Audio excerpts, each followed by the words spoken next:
ಮಕ್ಕಳಿಗೆ ಊಟ ಚೆನ್ನಾಗಿ ಮಾಡ್ತಾರೆ, ಹಸಿವು ಜಾಸ್ತಿ ಆಗುತ್ತೆ, ರೋಗ ನಿರೋಧಕ ಶಕ್ತಿ ಜಾಸ್ತಿ ಆಗುತ್ತೆ. ನಮ್ಮ ಒಂದು ತೋಟದಲ್ಲಿ ಇಂಗಳಾರ ಕಾಯಿಯನ್ನ ಬೆಳಿತೇವೆ ಸರ್. ಇಂಗಳಾರ ಕಾಯಿ ಅಂದ್ರೆ ಉಪ್ಪಿನ ಡಬ್ಬದಲ್ಲಿ ಇಟ್ಟು ಇದನ್ನ ಉಪ್ಪನ್ನ ಅಡಿಗೆಗೆ ಹಾಕೋದ್ರಿಂದ ಒಳ್ಳೆ ಪೋಷಕಾಂಶ ಇರುತ್ತೆ. ಆಮೇಲೆ ಮಕ್ಕಳಿಗೆ ಊಟ ಚೆನ್ನಾಗಿ ಮಾಡ್ತಾರೆ, ಹಸಿವು ಜಾಸ್ತಿ ಆಗುತ್ತೆ, ರೋಗ ನಿರೋಧಕ ಶಕ್ತಿ ಜಾಸ್ತಿ ಆಗುತ್ತೆ. ಆಮೇಲೆ ಊಟ ಮಾಡಿದ್ದೆಲ್ಲ ಚೆನ್ನಾಗಿ ಪಚನ ಕ್ರಿಯೆ ಆಗತ್ತೆ ಅಂತ ಇದನ್ನ ನಮ್ಮ ಉಪ್ಪಿನ ಡಬ್ಬದಲ್ಲಿ ಇಡ್ತಾ ಇದ್ರು. ನಮ್ಮ ತಂದೆಯವರು ಮಾಡ್ತಾ ಇದ್ರು.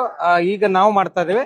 ಮುಂದೆ ನಮ್ಮ ಮುಂದಿನ ಜನರೇಷನ್ಗೆ ನಮ್ಮ ಮಕ್ಕಳು ಮೊಮ್ಮಕ್ಕಳ ಕಾಲಕ್ಕೂ ಇದು ತಗೊಂಡು ಹೋಗ್ಬೇಕನ್ನೋ ಉದ್ದೇಶದಿಂದ ಇದನ್ನ ನಾವು ಇಲ್ಲಿ ಪ್ರದರ್ಶನಕ್ಕಂತ ತಗೊಂಡ್ ಬಂದಿದ್ದೇವೆ. ಎಲ್ರೂ ದಯವಿಟ್ಟು ಇದ್ರದ್ದು ತುಂಬಾ ಔಷಧಿ ಗುಣ ಇದೆ. ಇದು ಪ್ಲಾಂಟ್ಸ್ ಬರುತ್ತೆ ಸರ್, ಬೀಜ ಹಾಕಿದ್ರೆ ಗಿಡ ಬರುತ್ತೆ. ನೀರು ಏನು ಬೇಕಾಗಲ್ಲ. ಇದು ಬರಭೂಮಿ ಬೆಳಿಬೇಕಂತ ಒಂದು ಇಂಗಳಾರದ ಸಸ್ಯ. ಇದು ಒಂದು 5ರಿಂದ 10 ಅಡಿ ಎತ್ತರ ಒಂದು ಬೆಳೀತದೆ ಸರ್. ಇದು ಬನ್ನಿ ಗಿಡದ ಒಂದು ತರ ಗಿಡ ಇರುತ್ತೆ. ತುಂಬಾ ಕಾಯಿ ಬಿಡುತ್ತೆ ಸರ್. ಇದನ್ನ ಎಲ್ಲರೂ ಬಳಸ್ಬೇಕಂತ ನನ್ನ ಆಸೆ ಸರ್.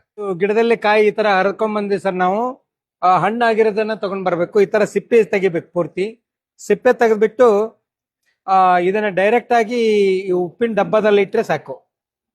ಪೂರ್ತಿ ಸಿಪ್ಪೆ ತೆಗಿಬೇಕು, ಉಪ್ಪಿನ ಡಬ್ಬದಲ್ಲಿ ಇಡಬೇಕು.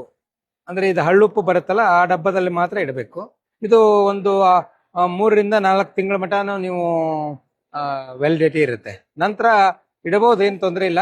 ಆದ್ರೆ ಪೋಷಕಾಂಶ ಎಲ್ಲ ಹೀರ್ಕೊಂಡ್ಬಿಟ್ಟಿರುತ್ತೆ. ಮತ್ತೆ ನಾವು 3 ತಿಂಗಳಿಗೆ ಒಂದ್ಸಲ ನಾವು ಚೇಂಜ್ ಮಾಡಬಹುದು.